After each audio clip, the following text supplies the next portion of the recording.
क्या drug mafia ताकतवर है या ड्रैब बेबस है? वज़ीर आज़म के नोटिस को हवा में उड़ा दिया गया।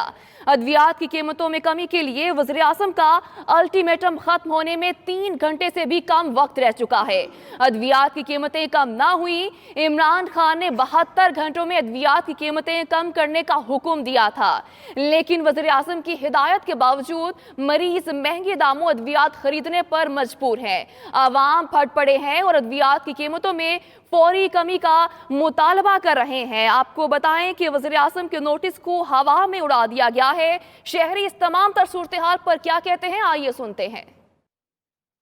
मेडिसिन यहाँ पर इतनी महंगी है कि हम यहाँ पर अफोर्ड नहीं कर सकते, और जब हम इनसे कहते हैं कि यार इस पे कोई डिस्काउंट है, वो कहते हैं बिल्कुल डिस्काउंट नहीं है। खान साहब आए, इन्होंने कहा था कि हमने गरीब को ऊपर लाना है, लेकिन ऊपर की बजाय इन्होंने ऊपर ही पहुंचा दिया है। गरीब बंदा कैसे दवाई पूरी कर सकता है? अपनी तनख्वाह इतनी है ही नहीं है, किसी दवाई महंगी करनी है, महंगाई इतनी करनी है इमरान खान ने। पैसों की वजह से खाली मुड़ के जा रहे हैं। ये हमारे पास कागज भी हैं, दवाई इतनी महंगी है, रेट सुन के वापस जा रहे हैं। अगर ये दवाइयाँ कीमतें कम ना हुई तो लोग सड़कों पर आ जाएगा। दवाई लेने गया हूँ शुगर की, वो पहले 160 रुपए का पता आता था, मैंने उसको 160 दे दिए हैं।